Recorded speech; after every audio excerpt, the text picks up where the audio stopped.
스님, 남편이 정년퇴직을 하고는 너무 우울해합니다.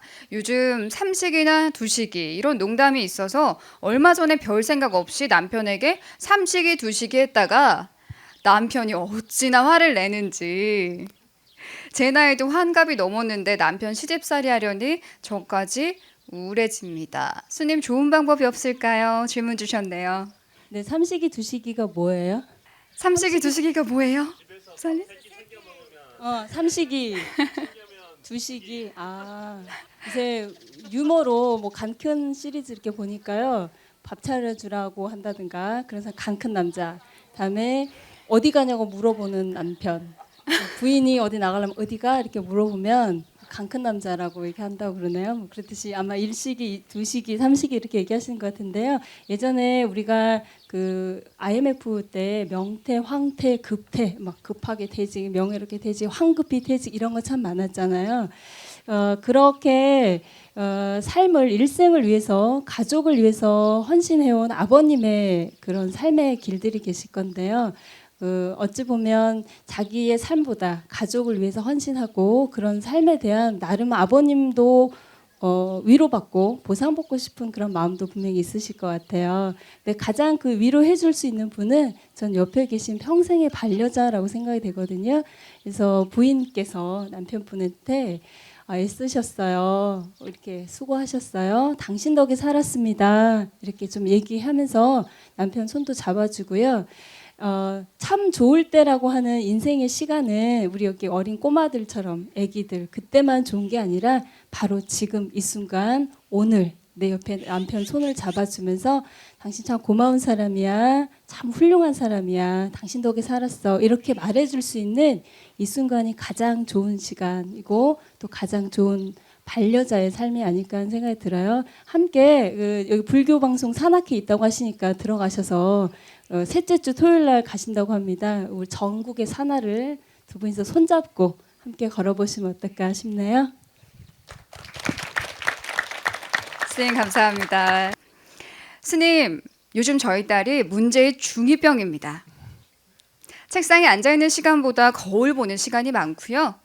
휴대폰은 손에 달고 살고요. 뭐라고 한마디만 하면 성질부터 내서 말 걸기도 무섭습니다. 저희 부부는 이러다가 화병으로 뒷목 잡고 쓰러질 것 같습니다, 스님. 어떡하죠? 그 우스갯소리 이런 말 있죠. 북한의 김정은이란 분도 못 내려온 이유가 우리나라의 무서운 중이 때문에 못 내려온다 이런 이야기가 있는데요. 사실 이 자리에는 중2보다 더 센 중3이 있습니다. 원, 투, 쓰리. 박수 부탁드립니다. 와, 스님. 이렇게 네. 재밌는 말씀을 주실 줄이야. 아마 그 지금 중학교 2학년 친구한테 그분이 좀 오신 것 같아요. 그분 이름은 성은 사씨고요. 이름이 춘기거든요. 사춘기 씨가 오신 것 같은데요. 여러분 다 핸드폰 갖고 계시죠? 게다가 또 요즘 스마트폰 다 갖고 계시는데요. 우리도 성인인 우리도 그 스마트폰 속에서 사람들과 소통하고 대화하고 많은 정보를 얻듯이 친구들도 충분히 그렇게 하고 있거든요. 그런데 그걸 하지 말아라라고 부모님이 막게 되면 그 아이는 친구들과 소통의 문이 닫히게 되는 거예요. 그런데 부모님께서는 애가 공부는 안 해. 맨날 손에 핸드폰만 들고 있고 정말 밥을 먹으나 화장실 가나 책을 보나 뭐 항상 핸드폰이 옆에 있는 그 꼴 보기 참 어려우시잖아요. 그렇지만 그 아이들에게 있어서 이 SNS 속에서 만나는 그들만의 세계는 혹시라도 단체 채팅방이 있는데요.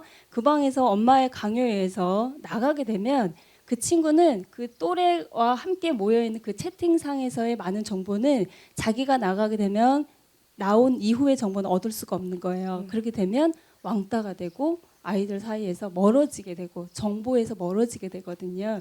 입장 바꿔놓고 보면 부모님들께서 이 불교 산악회 그 채팅방도 분명히 있으실 거잖아요.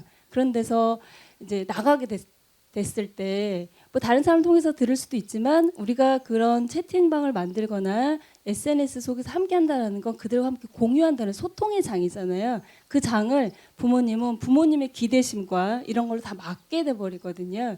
그렇게 되면 아이 스스로 그 또래 사이에서 왕따가 되고 그럴 수 있으니까 아이와 함께 핸드폰 사용하는 그 부분을 좀 조절한다든가 아니면 야, 눈 그렇게 오래 보면 눈 아프겠다. 엄지 무슨 뭐 생기겠다. 이렇게 해서 아이한테 보지 마. 그만해. 안 했으면 좋겠어. 이렇게 아이를 타박하고 윽박지르기보다 말을 이렇게 좀 돌려서 아이고 너 목 안 아프니? 야, 눈 아프겠네. 이렇게 말을 좀 돌려주시면 좋겠다는 생각이 들고요. 그 초등학교라고는 아이를 지나서 중학생이 되고 이럴 때는요. 이 사춘기에 들어온 아이들은 아이라고 하는 껍질을 벗고 자아 정체감이 생기고 자기 심리적으로 독립하고 싶고 그런 나이에 들어가게 돼 있어요. 그런데 부모님들은 부모님의 기대심 때문에 점점 더 움켜쥐려 하고 관리하려고 하고 그러면 아시다시피 아이들은 점점점 멀어지고 벽을 많이 쌓게 되죠. 그래서 그렇게 하지 않도록 아이들한테 가장 큰 지지와 동조를 해주고 또 힘을 줄 수 있는 인생의 동반자 뭐 그런 의미로 부모님을 굉장한 버팀목으로 생각하고 싶어할 것 같아요.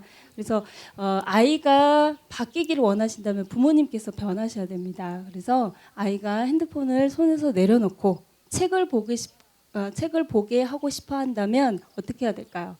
여러분도 부모님께서도 손에서 핸드폰 내려놓으시고요. 부모님도 책을 보셔야 됩니다. 왜냐하면 아이들은 물드는 존재이거든요. 그렇기 때문에 아이들이 보내는 그 사춘기 풍랑의 모습 잠깐이에요. 길지 않은 그 시간들인데요. 너무 급하게 서두르지 마시고 스몰 스텝, 작은 걸음 있죠. 너무 큰 빅 워크로 걷지 마시고 작은 스몰 스텝으로 아이와 함께 소통하고 대화했으면 더 좋겠어요.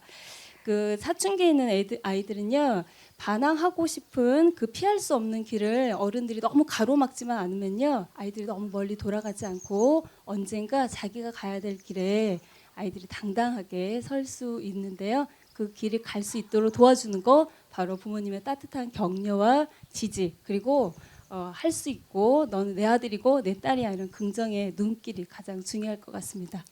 네, 스님 고맙습니다.